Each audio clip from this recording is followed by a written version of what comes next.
মালিকি মাযহাবের ইমাম ইমাম মালিক রহমতুল্লাহ অনেক বড় আলেম বুজুর্গ, উনি মাযহাবের ইমাম।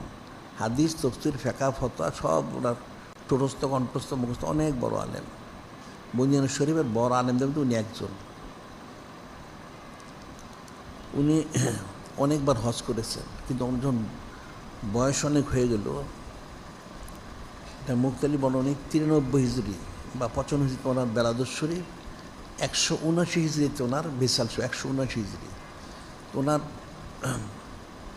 ইন্তেকালের সময় প্রায় হয়ে গেল, যখন বয়স অনেক হয়ে গেছে, তিনি মক্কা শরীফ অর্থাৎ মদিনা শরীফে থাকতেন সব সময়। ওনার নিয়ত ছিল যেন ওনার ইন্তেকালটা মদিনা শরীফে হয়। এই সুন্নত আদায় করার জন্য উনি শেষ বয়সে কখনো মদিনা শরীফে বের হইতেন না। একবার ওনার মনে হইল যে অনেক আগে হজ করা হয়েছে, মক্কা শরীফে যাওয়া হয়েছে, আরেকবার যদি যেতে পারতেন তাহলে খুব ভালো হইতো। ওনার ইচ্ছা ছিল।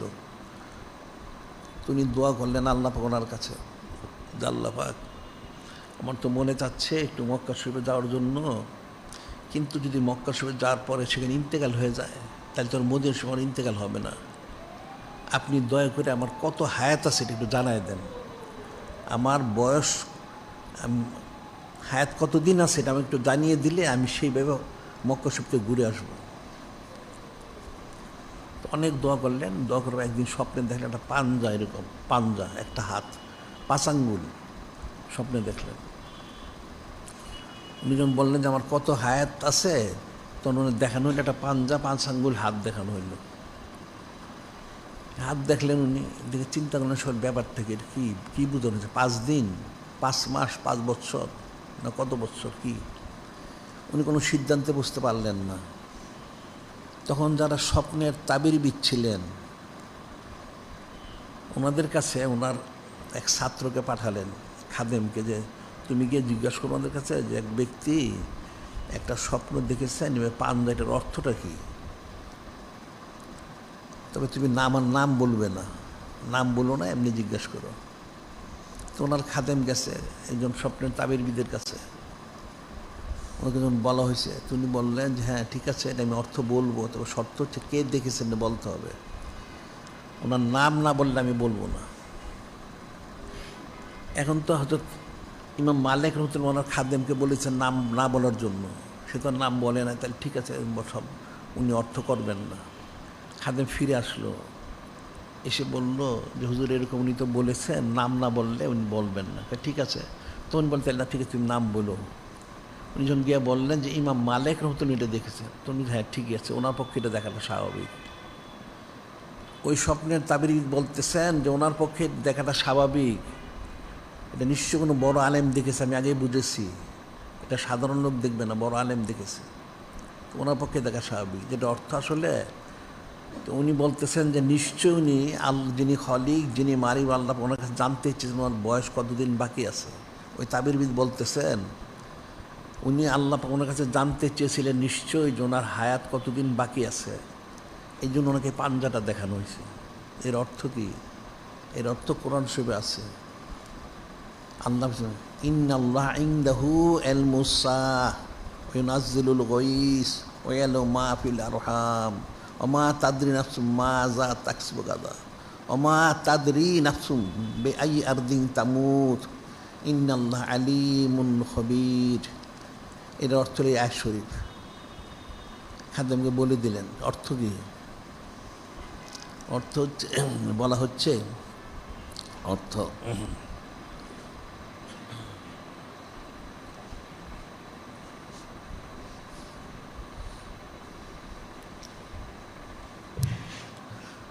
ইন্নাল্লাহা ইনদাহু ইলমুস সাআহ, অর্থ হইল নিশ্চয়, ইলমুস সাআহ অর্থাৎ কিয়ামত, কিয়ামত কখন হবে সেটা ইলমটা আল্লাহ ওনার কাছে আছে। ইউনাজ্জিলুল গায়স, কখন বৃষ্টি হবে সেটা আল্লাহ পাক জানেন, এটা মানুষ জানে না। এখন কিন্তু অনেক মানুষ বলতে পারে যে আবহাওয়াবিদ যারা আছে তারা বর্ণনা করে, আসলে তারাও কিন্তু জানে না, এরা অনুমান করে বলে। যারা আবহাওয়াবিদ তারা অনুমান করে, তারাও জানে না। যিনি খলিক, যিনি মালিক আল্লাহ, তিনি জানেন।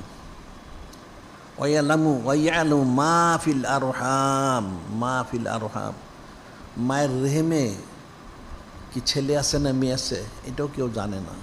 এখন যদি বলে ডাক্তার চিকিৎসকরা তো বলে দেয়, আর চিকিৎসক যখন সন্তানটা মার রেহেমে যখন আসে সুরত ধারণ করে তখন তারা বলতে পারে, এটাকে তো বলতে পারে না। এখন একটা মেয়েকে দেখে বলতে পারবে তার কয়টা ছেলে কয়টা মেয়ে হবে, কিন্তু বলতে তো পারবে না। ওটা যিনি খলিক, যিনি মালিক আল্লাহ, তিনি জানেন। ওয়াইয়ালামু মা ফিল আরহাম ওমা তাদরি নাফসুম মা যা তাকসিবু গাদা, ওমা তাদরি নাফসুম মা যা তাকসিবু গাদা, এবং কালকে সে কী উপার্জন করবে, কি খাবে, কী উপার্জন, সেটা সে কেউ জানে না। যিনি খলিক, যিনি মালিক আল্লাহ, তিনি জানেন। ওমা তাদরি নাফসুম বিআই আরদিন তামুত, এবং কে কোথায় কখন ইন্তেকাল করবে কেউ জানে না। যিনি খলিক, যিনি মালিক আল্লাহ, তিনি জানেন। ইন্নাল্লাহ আলিমুন খবীর, নিশ্চয় আল্লাহ সব কিছু জানেন। সুবহানাল্লাহ, সাল্লাল্লাহু আলাইহি ওয়াসাল্লাম। এখন আমার বলার যে বিষয় হচ্ছে, তোমরা ফিকির মনোযোগ দাও, শুনে বুঝবা না, এগুলি সূক্ষ্ম বিষয়। আমার বলার বিষয় হচ্ছে, ইমাম মালিক কিন্তু অনেক বড় আলেম, এটা মাযহাবের ইমাম, উনি সোজা কথা না। হাদিস, তাফসীর, ফিকহ, ফতোয়া সব ঠোঁটস্থ কণ্ঠস্থ মুখস্থ। এত বড় আলেম হওয়ার পরে কিন্তু উনি এই স্বপ্নের অর্থটা কিন্তু এটা কি ব্যাখ্যা হবে সেটা উপলব্ধি করতে পারলেন না। তাহলে এখন কি বুঝলা বলো দেখি? লিকুল্লি ফানিন রিজাল, লিকুল্লি ফানিন রিজাল, একটা কথা আছে। প্রত্যেক বিষয়ে অভিজ্ঞ লোক আছেন। এখন এই স্বপ্নের তাবির ভিতরে উনি এটা বুঝতে পারছেন।